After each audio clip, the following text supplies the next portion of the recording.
월스트리트에서 벌어진 수십억 달러 규모의 전쟁, 그리고 그 중심에선 세계 최강은행의 충격적인 배심. 오늘 이 사건의 전말을 낱낱이 파헤쳐 보겠습니다. 한 베테랑 투자자가 이 사건을 두고 이렇게까지 말했습니다. 이건 그냥 평범한 금융거래가 아니었다는 거죠. 돈의 논리로만 움직이는 냉정한 월가가 대체 무슨 일을 겪었길래 이렇게까지 격분했던 걸까요? 자, 첫 번째 장입니다. 이건 그냥 복잡한 금융 이야기가 아니에요. 거인들끼리 맞붙은 말 그대로 전면전 이야기입니다. 월스트리트에는요, 계약서엔 없지만 모두가 목숨처럼 지키는 그런 규칙들이 있습니다. 서로의 영역은 침범하지 않는다. 아군 등 뒤에 칼을 꽂지 않는다. 이런 암묵적인 약속 같은 거죠. 그런데 이 사건에서 그 모든 게 그냥 박살이 나버린 겁니다. 어제의 동지가 오늘의 적이 돼서 서로 물어뜯는 말 그대로 내전이 시작된 거죠. 자, 그럼 이제 폭풍의 한가운데로 직접 들어가 보시죠.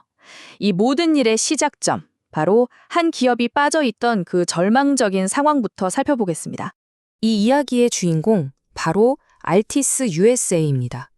거래의 포식자라는 별명까지 가진 프랑스계 거물, 패트릭 드라히가 소유한 미국 통신사인데요.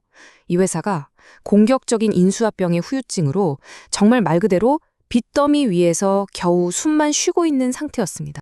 260억 달러. 와, 우리 돈으로 거의 36조 원에 달하는 정말 상상도 안 되는 돈이죠. 이 숫자가 바로 알티스의 목을 꽉 쥐고 있던 빚의 무게였고 이들을 옴짝달싹 못하게 만든 거대한 감옥 그 자체였습니다. 그리고 알티스의 운명을 손에 쥐고 흔들던 건 바로 이들이었습니다. 아폴로, 블랙록, 아레스. 이름만 들어도 정말 무게감이 엄청나죠. 월스트리트의 거대 투자자들입니다. 이들이 채권단 연합을 만들어서 알티스가 함부로 딴짓 못하게 아주 강력하게 옥죄고 있었던 거죠. 자, 지금 보시는 이 개념이 이번 사건의 핵심 키워드입니다.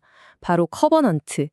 이게 뭐냐면 쉽게 말해서 대출 계약서에 붙는 족쇄 조항이라고 생각하시면 돼요.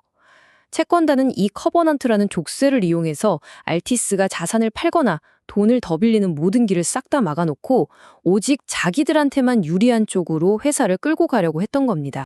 하지만요, 아무리 단단해 보이는 감옥이라도 아주 작은 균열은 있기 마련이잖아요. 이 절체절명의 위기 속에서 알티스가 정말 그 누구도 생각지 못한 기가 막힌 탈출구를 찾아냅니다.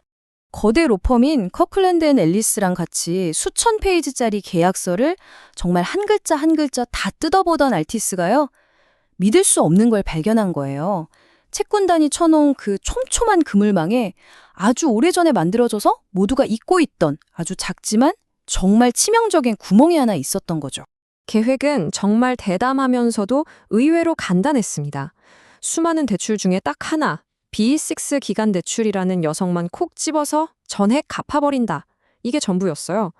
근데 놀라운 건 계약서상 그렇게만 하면 다른 모든 대출에 묶여있던 그 수많은 족쇄들, 그러니까 커버넌트가 한 방에 다 풀려버리는 그런 구조였던 겁니다. 와, 정말 영리한 한 수였죠. 자, 계획은 완벽해 보이죠? 근데 아주 치명적인 문제가 하나 있었습니다. 아니, 당장 이자 낼 돈도 없는 알티스가 이 계획을 실행하는 데 필요한 20억 달러, 이 어마어마한 현금을 대체 어디서 구한단 말입니까? 바로 이 지점에서 월스트리트 전체를 발칵 뒤집어 놓은 대반전이 일어납니다. 도움의 손길이 외부가 아니라 정말 생각지도 못한 내부에서 나타난 거죠. 그 20억 달러 어디서 나왔냐고요? 바로 JP 모건이었습니다. 이게 왜 충격적이냐면요. JP 모건은 바로 그 핵심 대출, B6 대출의 관리 대리인, 다시 말해 채권단의 이익을 지켜줘야 할 심판이었거든요. 근데 그 심판이 갑자기 한쪽 선수한테 몰래 비밀 무기를 쥐어준 꼴이 된 겁니다. 이 화면이 모든 걸 설명해 줍니다. 왼쪽을 보세요. JP 모건의 공식적인 역할은 뭐였죠? 대주단, 그러니까 아폴로나 블랙록 편에 서서 그들을 보호하는 거였어요. 근데 오른쪽을 보세요. 실제로 JP 모건이 한 행동은 뭐죠? 정반대편인 알티스한테 돈을 빌려줘서 기존 대주단의 통제에서 벗어나게 도와준 겁니다. 이게 바로 월가가 그토록 분도한 명백한 이해상충, 배신 행위였던 거죠. JP 모건의 이 결정에 대한 월가의 반응은요, 정말 싸늘했습니다. 한 투자자의 이 말처럼 모두가 JP모건이 절대 넘지 말아야 할 선을 넘었다고 생각한 거죠. 이건 단순히 돈 문제가 아니었어요. 돈보다 더 중요한 신뢰, 월스트리트의 근간이 흔들리는 순간이었습니다. 자, JP 모건이 던진 이 돌멩이 하나가 거대한 파장을 일으킵니다. 시장은 그야말로 혼란에 빠졌고요. 복수심에 불타는 끝없는 소송전의 막이 오르게 됩니다. 이 차트를 보시면 그 충격이 얼마나 대단했는지 한눈에 보입니다. JP모건이 끼어들기 바로 직전까지 액면가 1달러당 97센트에 아주 안정적으로 거래되던 알티스 채권요. 이 소식이 터지자마자 불과 며칠 만에 88센트까지 그냥 수직으로 곤두박질 칩니다. 딱 한 번의 거래 때문에 기존 채권단은 눈뜨고 코베인 격으로 순식간에 수십억 달러의 자산 가치가 공중으로 날아가는 걸 지켜봐야만 했던 겁니다. 근데 여기서 끝이 아니에요. 족쇄에서 풀려난 알티스가 한술 더 뜹니다. 이제는 오히려 자기들을 압박했던 채권단 연합을 향해서 너희들 불법으로 담합했지? 하면서 반독점 소송을 걸어버려요. 이야, 정말 적반하장도 이런 적반하장이었죠. 어제의 채무자가 순식간에 칼자루를 쥔 공격수로 돌변한 겁니다. 그리고 이 사건의 정말 가장 기가 막힌 아이러니가 바로 이 부분입니다. 보세요. JP모건의 은행 부문이 알티스한테 돈을 대줘서 소송을 걸게 만들었잖아요. 근데 그 소송당한 피고 명단에 JP모건의 자산운용 부문이 떡하니 들어가 있었던 겁니다. 이게 무슨 말이에요? 한마디로 JP모건이 JP모건을 고소하게 만든 정말 웃지 못할 자기 파괴적인 코미디가 벌어진 거죠. 자, 이 사건은요. 단순히 한 기업의 빈 문제를 넘어서 어쩌면 금융세계 전체의 게임의 룰이 바뀌고 있다는 거대한 신호탄일지 모릅니다. 업계에서는 요즘 이런 현상을 채권자 간 폭력이라고 부릅니다. 이게 무슨 말이냐면 예전에는 채권자들이 다 같이 힘을 합쳐서 부실 기업을 살리는 게 보통이었거든요. 그런데 이제는 서로의 파이를 뺏어먹으려고 다른 채권자를 희생시키는 말 그대로 약육강식의 시대가 됐다는 겁니다. 이번 알티스 사태가 바로 그 가장 극적인 예시인 거죠.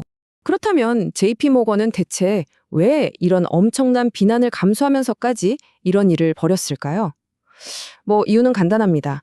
알티스 같은 VVIP 고객과의 관계, 그리고 거기서 나오는 어마어마한 수수료를 포기할 수 없었던 거죠.